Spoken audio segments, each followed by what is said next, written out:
Puneet Patna engineering college में final year में पढ़ रहा था। उसका भाई प्रेम इंजीनियरिंग कर 2 साल पहले अमेरिका नौकरी करने गया था। उसके पिता सरकारी नौकरी में थे। वह साइकिल से ही कॉलेज जाया करता था। एक दिन जाड़े के मौसम में वो कॉलेज जा रहा था। उस दिन उसका एग्जाम ही था। अचानक उसकी साइकिल की चेन टूट गई। ठंडी में इतने सुबह कोई साइकिल रिपेयर का दुकान भी नहीं खुला था और ना ही कोई अन्य सवारी गाड़ी जिससे कॉलेज जा सके। उसके पास समय भी बहुत कम बचा था। कॉलेज अभी 3 किलोमीटर दूर था। वो परेशान होकर रोड पर खड़ा हो गया। तभी एक लड़की स्कूटर से आई और बोली, मे आई हेल्प यू?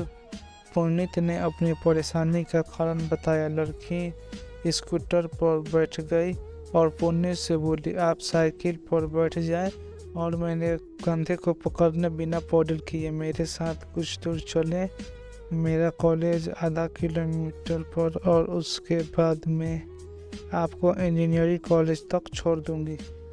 थोड़ी दूर पर मगध महिला कॉलेज के गेट के पास उसने दरवान को साइकिल रिपेयर करवाने के लिए बोल दिया और पुनीता से कहा, आप मेरी स्कूटी पर बैठ जाएं, मैं आपको ड्रॉप कर देती हूँ। कॉलेज से लौटते वक्त अपनी साइकिल दरवान से ले लेना। हाँ, उसे रिपेयर का पैसा भी देना मत भूलना। उस लड़की ने पुनीत को ड्रॉप कर दिया और पुनीत ने कहा, थैंक्स मिस। क्या नाम? लड़की बिना कुछ बोले चली गई। कुछ दिन बाद पुनीत कॉलेज से लौटते समय थोड़ा फाउंडेशन लेबोरेटरी में एक किनारे टेबल पर बैठा था। पुनीत जिस लाइन के टेबल में बैठा था उस पर सिर्फ 2 ही कुर्सियाँ थी और दूसरी कुर्सियाँ खाली थी। बाकी सारी टेबल भरी हुई थी। वह अपना सिर झुकाया कॉफी सिप कर रहा था कि एक लड़की की आवाज़ उसके कानों तक पहुंची। मे आई सिट हियर? उसने सिर उठाकर लड़की को देखा तो स्कूटी वाली लड़की थी। उसने कहा, शेयर बैठें। सॉरी, बैठिए। It's my pleasure. उस दिन आपका नाम नहीं पूछ सका था। वह बोली, मैं विनीत और फाइनल ईयर एमए में हूँ। और पुनीत ने बोला, मैं 3rd ईयर बीटेक में हूँ। दोनों में कुछ फैमिली बातें हुई। पुनीत बोला, मैं रीजेंट में इवनिंग शो देखने जा रहा हूँ। अभी शो शुरू होने में थोड़ा टाइम बाकी था तो इधर आकर बैठ गया। विनीत ने अपना बिल पे किया और वह बाय कहकर चली गई। पुनीत ने विनीत का बिल पे करना चाहा था पर उसने उसे मना कर दिया था। इधर पुनीत के भाई प्रेम की शादी उसके पिता ने एक लड़की से तय कर रखी थी। बस प्रेम की हाँ की देरी थी। उन्होंने लड़की के विधवा माँ को वचन भी दे रखा था। पर प्रेम अमेरिका से पटना के ही किसी पिछड़े जाति की लड़की से प्यार कर रहा था। बल्कि कुछ दिन से एक साथ रह भी रहे थे। उस लड़की से साफ अपनी शादी की इच्छा जताते हुए प्रेम ने अपने माता पिता से अनुरोध किया था। प्रेम के माता पिता दोनों ही बहुत पुराने स्वभाव के थे और खासकर प्रेम के पिता बहुत जिद्दी और कड़े स्वभाव के थे। उन्होंने दोनों बेटों को साफ साफ बोल दिया था कि वे बेटों की शादी अपनी मर्जी से करेंगे और अपने हिसाब से करेंगे। उन्होंने प्रेम को भी अच्छे से बता दिया था कि रिश्ता मानना ही होगा, वरना अपने माता पिता के श्राद्ध के बाद जो करना हो वो करना। माता पिता के दबाव में प्रेम ने टालने की निजात से उन्होंने कहा कि पुनीत को लड़की देखने के लिए भेज दे, उसे पसंद आए तो सोच कर बताऊंगा। उधर प्रेम ने पुनीत को सब सच बता दी थी। पुनीत की माँ ने उससे कहा, बेटे अपने भैया की दुल्हन देखकर आओ। पुनीत माता पिता के बताए पते पर होने वाली भाभी को देखने के लिए गया। पुनीत में उसे मोहल्ले में पहुंचने पर सही घर का लोकेशन के लिए जो नंबर दिया था उस पर फ़ोन किया। फ़ोन एक लड़की ने उठाया और निर्देश देते हुए कहा, मैं बालकनी में खड़ी हूँ, आप बाई तरफ सीधे आगे आ जाएं। अनीता ने उस लड़की से परिचय कराते हुए कहा, यह मेरी सहेली कुदुम है। पुनीत उस पाते पर पहुंचा तो बालकनी में विनीता को देखकर चकित हुआ। विनीता ने उसे अंदर आने को कहा। वहाँ दो महिलाओं के साथ विनीता एक और लड़की के साथ बैठी हुई थी। विनीता ने उस लड़की से परिचय कराते हुए कहा, यह मेरी सहेली कुदुम है। यह उसकी माँ और उस किनारे में मेरी माँ, दोनों की माताएं उन लोगों को बातें करने के लिए बोलकर चली गई। विनीत पुनीता से बोला, कुदुम मैट्रिक तक मेरे ही स्कूल पढ़ी है, मुझसे 1 साल सीनियर थी, हमारे पड़ोस में रहती थी। इसके पिता अब नहीं रहे। इसकी माँ कुदुम की शादी को लेकर काफ़ी चिंतित है। पुनीत बोला, क्यों? कुदुम ये आपके भाई की गर्लफ्रेंड है, कुछ महीने से अमेरिका में एक साथ रह रहे थे, दोनों के बीच फिजिकल रिलेशन भी चल रहा है। वैसे आपके माता पिता मुझसे रिश्ता करना चाहते हैं, पर मैं कुदुम की जिंदगी से खिलवाड़ नहीं करूँगी। कुदुम को मैं अपनी बहन समझती हूँ। मैं प्रेम और कुदुम के बीच रोक नहीं बन सकती हूँ। और आप अपने पेरेंट्स को समझाइए कि अपनी जिद छोड़ दे, वरना प्रेम, कुदुम और मेरी तीनों की जिंदगी तबाह हो जाएगी। पुनीत कुछ पल खामोश था, फिर बोला, मैं किसी को दुख नहीं देना चाहता हूँ, घर जाकर बात करता हूँ, डोंट वरी, मुझसे जो बन पाएगा अवश्य करूँगा, मैं आपको फ़ोन करूँगा। पुनीत के जाने के बाद कुदुम ने विनीत से कहा, तुम्हें अगर प्रेम पसंद है तो तुम्हारे लिए मैं प्रेम से रिलेशन ब्रेक कर सकती हूँ। क्या बात करती हो? मास्टरी कर रही हैं और वो अभी भी बीटेक 3rd ईयर में है। पगली, तुम्हें पता नहीं है कि उसने केपल सिलेक्शन भी हो गया है। प्रेम बोल रहा था कि पुणे सिविल सर्विसेज की तैयारी कर रहा है, कंप्लीट कर गया तो समझते ही लॉटरी लग जाएगी, नहीं तो इंजीनियर है ही। फिर भी तुम क्या समझती हो मैं जा रही हूँ उसे प्रपोज करने? नहीं, मैं अभी प्रेम की माँ को फ़ोन कर प्रपोजल के लिए बोल दे रही हूँ। और अपर पुनीत ने माता पिता को विस्तार से समझाया। उसने कहा, भैया चाहते तो अमेरिका में ही कोर्ट मैरिज कर लेते, तो उस स्थिति में आप क्या कर लेते? भैया ने आपका सम्मान करते हुए आपकी अनुमति मांगी है। मैंने उन लड़की को देखा है, कुदुम नाम है उसका, काफ़ी अच्छी लड़की है, वो भी आई है। आजकल वयस्क जोड़े को जात पात और धर्म शादी करने से नहीं रोक सकते।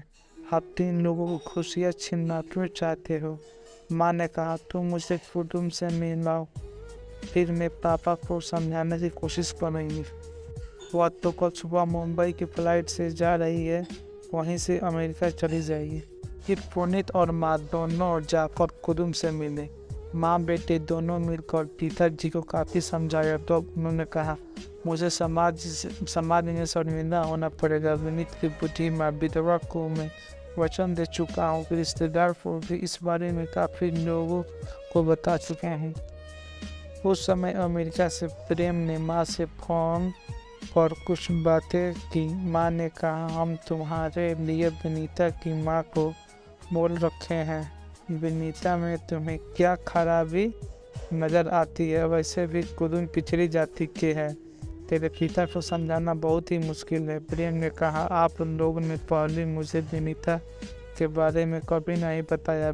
विनीता को मैंने देखा जरूर है, पर मेरे मन में उसे शादी की बात कभी नहीं थी। और चाहकर कुदुम की जाति का सवाल लगता है तो आप लोग दिल के निजी विचार छोड़ दे। अमेरिका, यूरोप और उन देशों के आदमी की पहचान से, उसकी योग्यता से नहीं, न धर्म से, नहीं जाति से, यह उनकी उन्नति का मुख्य कारण है। और हाँ, मैं अगर शादी करूँगा तो कुदुम से करूँगा, वरना शादी नहीं करूँगा। इतना बात बोलकर फ़ोन काट दिया। उसकी माँ ने पुनीत से पूछा, यह विनीता कैसी लड़की है भैया? माँ, वह बहुत अच्छी लड़की है, पढ़ने लिखने और देखने में मैं उसे 2 बार मिल चुका हूँ। फिर उसके माता पिता दोनों ने आपस में कुछ देर अकेले में बात कर पुनीत से कहा, अब इस समस्या का हल तुम्हारे हाथ में है, मैं भला इसमें क्या कर सकता हूँ। अर्जुन को हम बड़ी बहू से उतार कर देंगे, पर तुम्हें भी हमारी इज्जत रखनी होगी। विनीता तेरी पत्नी बनेगी। अभी तो मुझे पढ़ना है, वैसे वह MA फाइनल ईयर में है। माँ, हो सकता है उम्र में मुझसे बड़ी हो। लव मैरिज में सीनियर या उम्र का ख्याल तुम लोग आजकल कहाँ रखते हो, और क्या पता खुद प्रेम से बड़ी हो। मैं विनीता की माँ को फोन करती हैं, अगर थोड़ी बड़ी भी हुई तो क्या बुराई है इसमें। इतना बोलने कर उसने विनीता की माँ को फोन लगाकर कुछ बातें कह दी। इतना बोलकर उसने विनीता की माँ से फोन पर कुछ बात की। पुनीत गंभीर होकर कुछ सोचने लगा था। थोड़ी देर बाद माँ ने कहा, पुनीत तुम विनीता से बात कर लो। मैंने उसकी माँ से कल शाम को तुम दोनों को रेस्टोरेंट में मिलना है। पुनीता और विनीता दोनों अगली शाम को उसी रेस्टोरेंट में मिले। पुनीत बोला, माँ ने गजब उलझन में डाल दिया है, मैं क्या करूं? आपको जो ठीक लग रहा है वो करें। वनीता बोली, मुझे तो कुछ बुराई नहीं दिखता इसमें। हाँ, ज़्यादा अहमियत आपकी पसंद का है। मैं आपकी पसंद के बारे में नहीं जानती हूँ। आप तो हर तरह से अच्छी हैं, आपको कोई नापसंद कर ही नहीं सकता। फिर भी मुझे कुछ देर सोचने दें। हाँ, वैसे दोनों में किसी को जल्दी भी नहीं है, पर मुझे कुदुम की चिंता है। वैसे हम दोनों के परिवार और कुदुम के परिवार सभी की भलाई इसमें है। और माँ बोल रही थी कि मैं पढ़ाई में आपसे सीनियर है। पुनीत चुपचाप सिर झुकाए बैठा था। वे विनीता बोली, मैं अगर सीनियर लग रही है तो इस साल एग्ज़ाम ड्रॉप कर दूँगी, मंजूर है? पुनीत हंसते हुए बोला, हाँ नहीं, आप ऐसा कुछ नहीं करें। आप अपनी PG इसी साल करें, एक शर्त पर। वह क्या? अब इस वक्त से हम लोग आप कहना छोड़कर एक दूसरे को तुम कहेंगे। आप भी? सॉरी, तुम भी ना, पर मेरी भी एक शर्त है। क्या? शादी पढ़ाई पूरी करने के बाद ही होगी, भले सगाई अभी हो जाए। मंजूर है। फ़ोन पर रोज़ बात करनी होगी और छुट्टी में यहीं मिलना होगा। दोनों एक साथ हंस पड़े। अगले पल वे वहाँ से निकलकर एक दूसरे के साथ सड़क पार कर गांधी मैदान में टहलने लगे। पुनीत बोला, पर मुझे एक बात का अफसोस रह गया, मैं तो घाटे में रहा। कौन सी बात? विनीता ने पूछा। अगर भैया की शादी तुमसे और मेरी शादी किसी और लड़के से होती तो मैं विन विन सिचुएशन में रहता ना। वह कैसे? मैं तुम्हारी भाभी होती तो मेरे दोनों हाथ में लड्डू होते। किन? पत्नी पर तो 100% हक होता है। अगर तुम हमारी भाभी होती तो देवर के नाते भाभी से छेड़छाड़ करना और मजाक करने का हक बोनस में बनता ना। न्यू नोटी बॉय बोलकर विनीता उसके कान खींचने लगी। वीडियो अच्छा लगे तो चैनल को सब्सक्राइब जरूर करें।